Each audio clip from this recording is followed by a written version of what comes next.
But there we go. Now we're, I know, right? Eat a fan is what I feel like. Hey, super good to be with you guys today. A lot of fun last night. Thanks for hanging with us. Thanks for coming up and shining and showing all the good things that this company has to offer. Show on your faces every day. So some of you need to work on that because some of your faces are not representative of your eXp heart all the time. So I just want to encourage you in that way. You're in Vegas, that's number one, you should be happy. Number two, you're with a bunch of good friends. So chipper up, okay? All right, there we go, there's some life, I dig it. Hey, so today we're really, I'm very excited to work with our Icon program. Tina Terranova is our program director for the Icon Award program, and she is killing it. She's done such a great job. She's here this week, so make sure you connect with her so you can see her and chat her and put your face to your avatar and your name all together.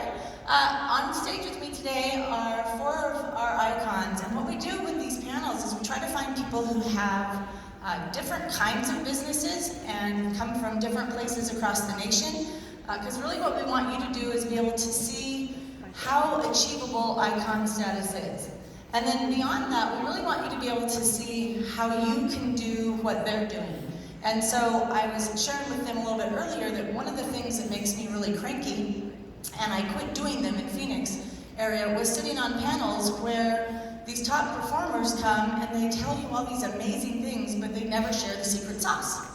And I decided this was really, really a bad idea, because these people that come to hear you speak come looking for that nugget for how they can really improve their business and how they can grow. But if I only tell you this part, and maybe a little of that, and you think that's the whole thing, and you go home and try to do it, you're gonna fail because it's not the whole thing. So we wanted to be very, very transparent today and kind of talk through some of the things that we do as icons and how we operate our businesses, so that you can actually go home with the secret sauce. And so you should pay attention. We're going to have each one of these guys share a little bit about who they are, where they're from, and what kind of business they do in terms of transactions or units. And the reason I'm asking them to do that is this is not a braggadocious panel. This is really so that wherever you are in your career and in your personal production, you can see the road to get to where one of them is, and then you can see the road to get to the next one. And that's really what we're talking about today. Okay, so I'm going to pass it off to you guys. Introduce yourselves, tell us who you are, where you're from, and let's just go right to units. Okay, my name is Aaron Kinn. I'm from the Dallas-Fort Worth Metroplex. Particularly Keller, Texas. I've been in the business 18 years. I've sold right around 2,700 plus homes in that period of time.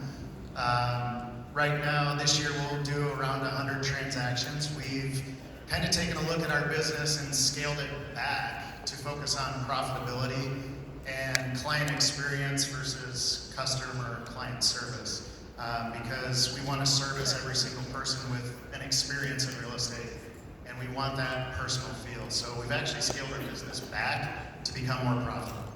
Excellent, thank you. Tina? My name is Tina Call, and I'm from Raleigh, North Carolina. My team right now, we have 10 agents on our team. We have 4 admin. I started out as a single agent about 10 years ago when we moved to Raleigh, North Carolina, and then when I got to a certain amount of deals, it was about 130. The wheels were falling off, or it felt that way, so I started to build a team at that point. We went from two buyer agents, and then just in 2017 we started adding more agents, and we added about 5 more. So we'll do this year, we're on track for 300. It's about 92 million. And again, I never set out to build a team, it just organically happened as you were building your business. You just needed more time and leverage, and so that's where the next level for build the team came in. Jerry? Name is Jerry Sheets. I'm from Smyrna, Delaware.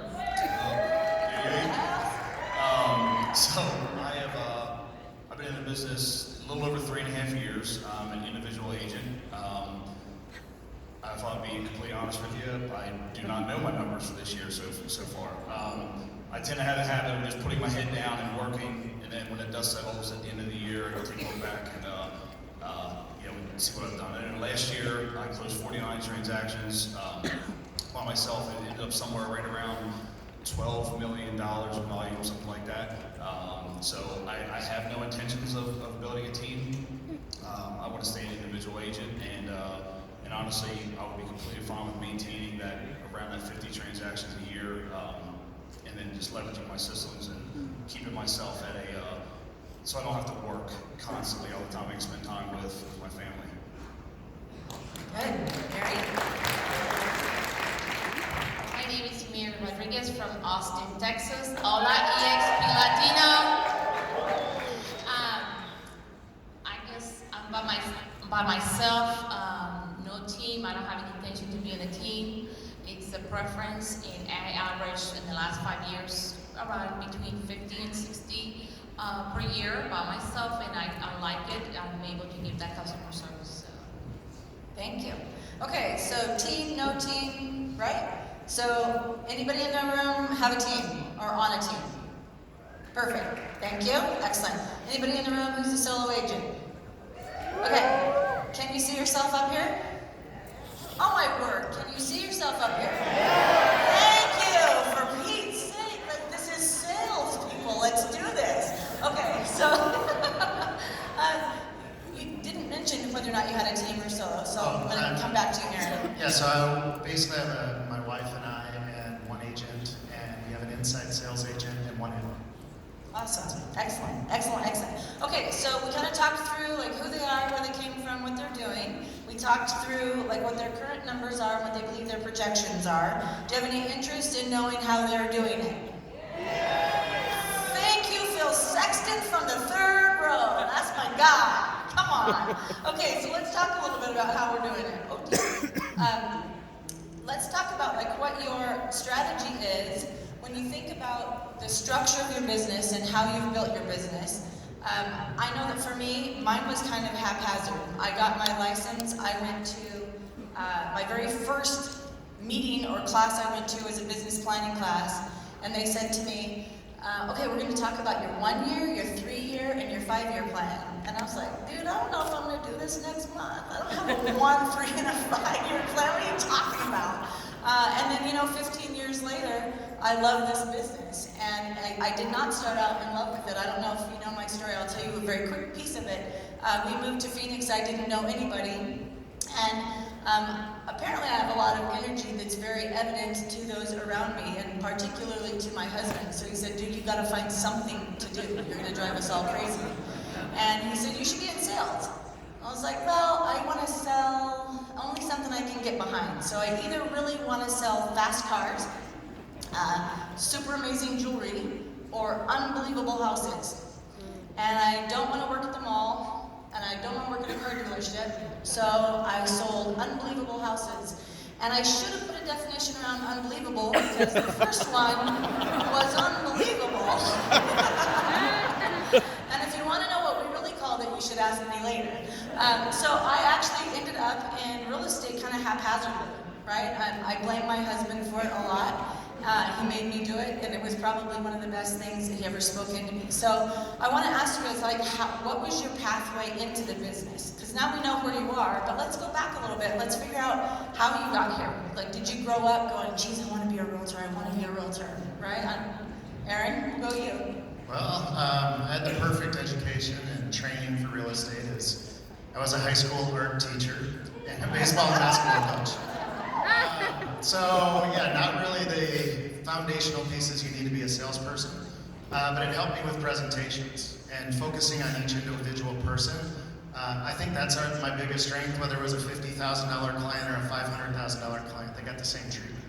Because we figured out the lifetime value of a client, what that meant to us over the lifetime of that client. That's great. Did you hear that? The lifetime value of a client.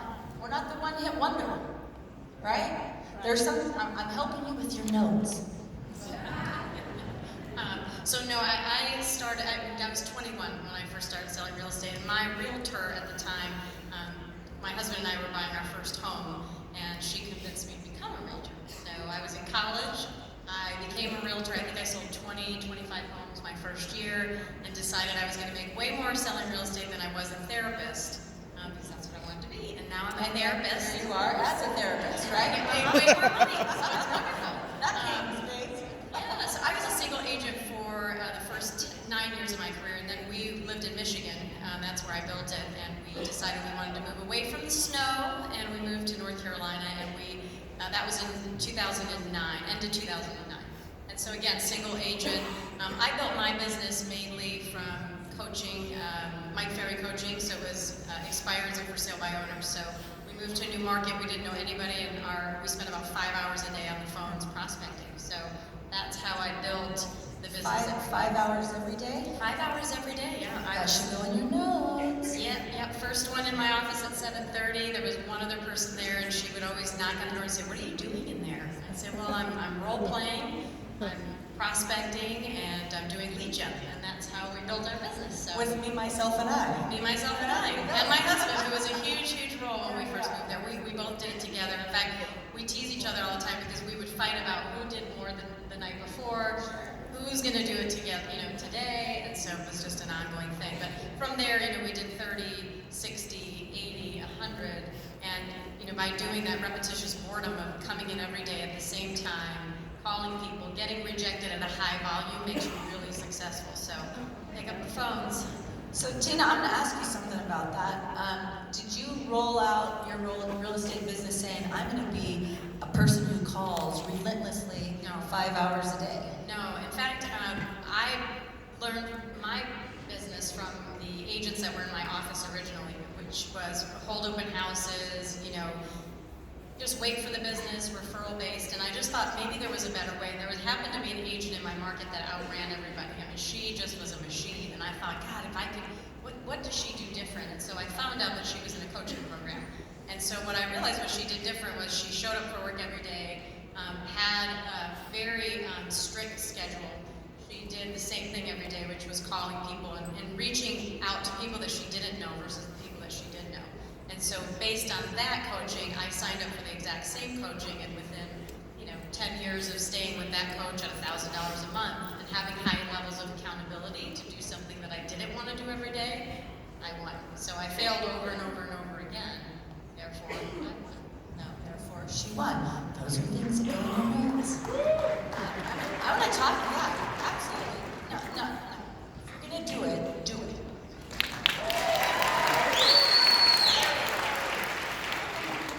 Jerry, go for So, it.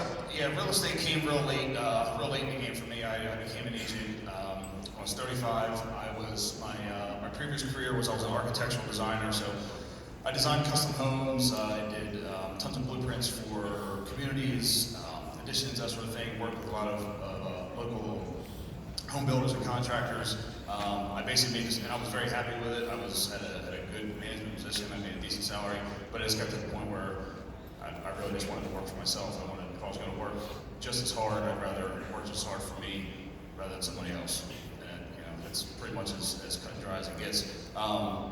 So yeah, got into the pretty much jumped in with both feet, and I knew from early on that, and I still stick to this. Real estate is it's a relationship-based business. I knew I had a strength of building relationships, keeping relationships. So I just moved that over into real estate, which is lead generating. I mean, it's really what it is. So how do you lead generate? What's your game? What's that? What's your lead generation game? What do you do? How do you lead generate? So it's really, for me personally, it's getting involved in my community. I'm in a small town, and I put most of my chips into that small town and into that small community. Just being present. I was telling these guys backstage, doing a lot of stuff at the high school, getting involved in community things, that sort of thing, and then just kind of pouring into those relationships, whether I've had them for a while or if I'm creating new relationships. I let it come organically. I'm not, I don't spend a whole bunch of time on the phone cold calling. I do call FSBOs and expireds from time to time, but I don't do it that often because that's not how I built my business. So. Okay, so is it okay that she did it one way and he did it another way? Okay. No, come on, commit. I want to point these things out. I mean, I realize you're sitting here and you're, reasonably intelligent, right? We'll give us all that for now. But if you listen to this, you guys, there is not a one-size-fits-all. So So when you look at somebody that you want to emulate, you need to see, are they the same kind of person that you are? Do they think the way you think? Do they project the way you project? And you find those people to model, right? So I'm helping you get this, right? All right. Thanks, Jerry. Mary? Oh, wait, Jerry, were you done? I don't have to be. No, go for it. Do it. So, It's all about I you. will, so, I mean, you know, yes, I would say 95% of my business is I let it grow organically, and like I said, it is a relationship-based business. I stick to that. I did, and I still do from time to time. Open houses is another thing I say that really got my business off the ground from the very beginning when I had absolutely nothing and I wanted it as fast as I could get it. Okay, stop. Say that again. When you had absolutely nothing, what did you do? What did you say? I went after it. No, so yeah, but I mean, I wanted it. I had absolutely nothing, but I wanted to get there as fast as I possibly could. So I chose open houses, and if anybody in here has been in my class in the cloud, the Icon Agent class, I talked about holding open houses for FSBOs, and I hammered on that hard for like the first 6 months, and it worked for me. I always get a ton of questions about it in that class I teach in the cloud. When do you teach that? When is that on the That schedule? is the third Tuesday of every month. So put that in your notes, the third Tuesday of every month. It's on the training calendar. Let me ask you this. How many people in the room are 6 months or less in the business? Not just eXp, but 6 months or less in the business. Actually, just stand, would you? I want to see you. Own it. Come on.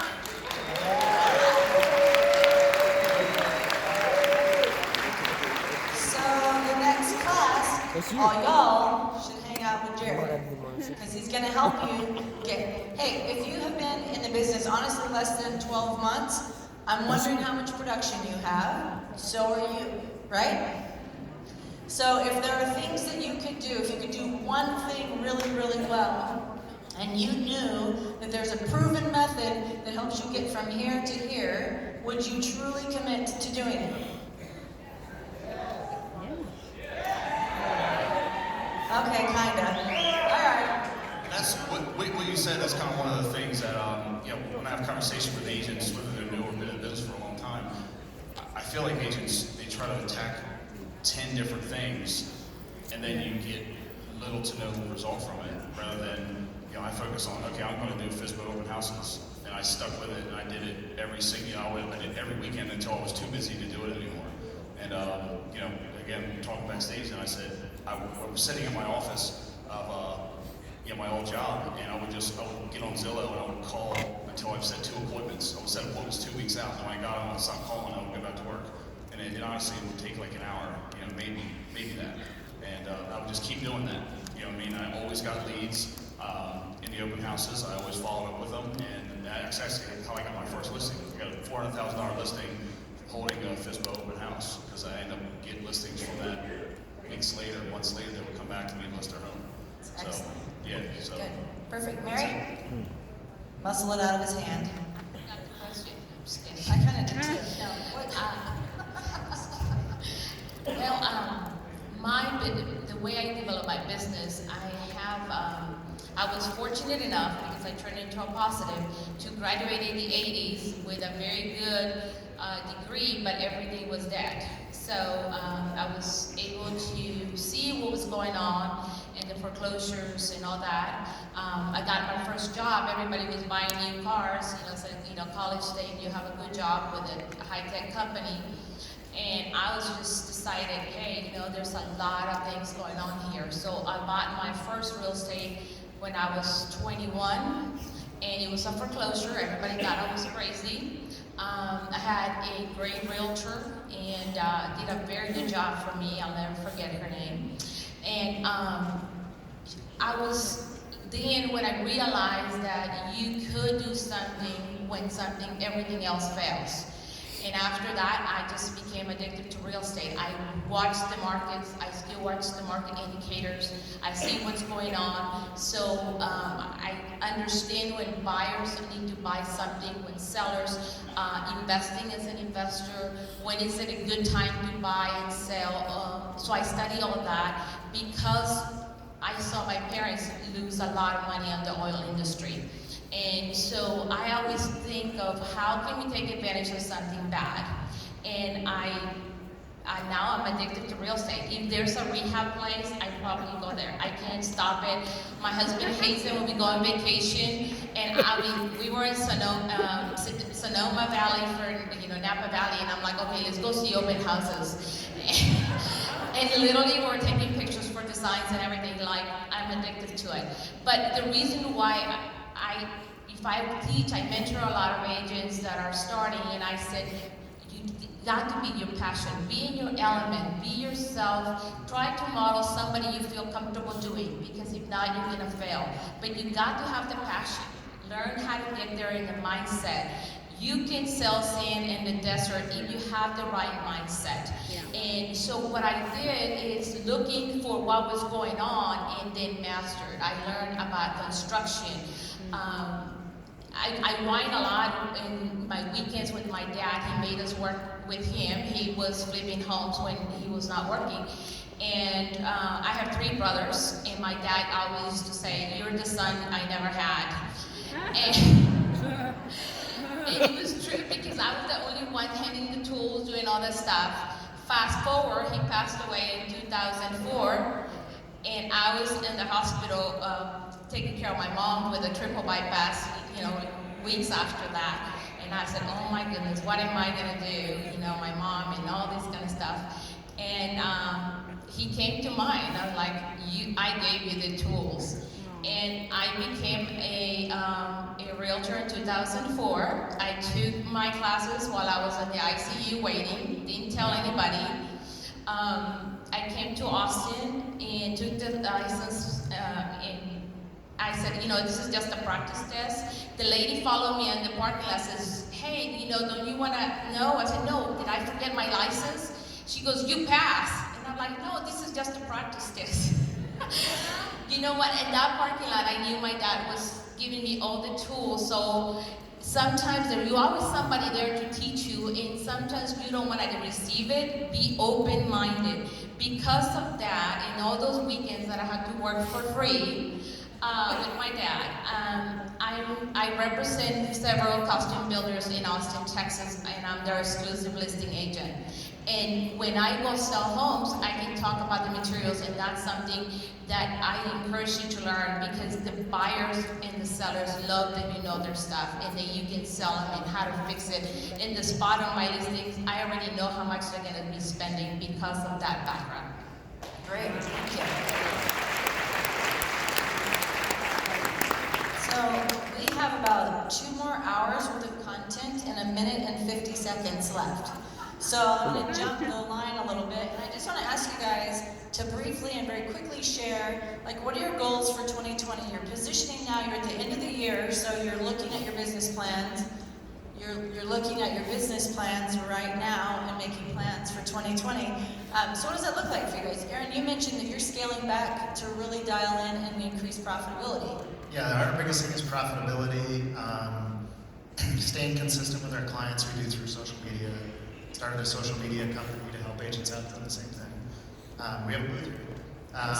And, our biggest thing is to stay consistent with our clients and be profitable and be present with our clients every day. So, that's basically my goals for 2020, and the icon again. And today we icon today, the second time in 2019. That's awesome. So our goals for 2020, I think they're bigger than myself and my team right now. So my focus right now is to make my team, each individual agent, a great listing agent. Because I tell them all the time, you can have 10 listings and you can go to the beach and you can sell 10 homes, but you can't have 10 buyers and go to the beach and sell 10 buyers. You just can't do that. So I really want them to become fantastic listing agents. So there's a hard focus on that. And then right now with eXp, I think the platform has given us kind of that, leave no agent behind mentality. So as we have agents that onboard and partner with us, we're teaching them the same thing. So in our area, there's not that many eXp agents yet. And so we just feel like if we make them all stronger, we can grow together and build a bigger, better agent community. So that's our biggest goal. Excellent. Thank you. Jerry? Yeah, so mine's a little bit different. Since my business has shifted more towards the listing side, which, you know, as we were just talking about, is, you know, what everybody's really shooting for, right? Because of freedom. My goal really is to maintain where I'm at. You know, stay around that 50 transactions a year.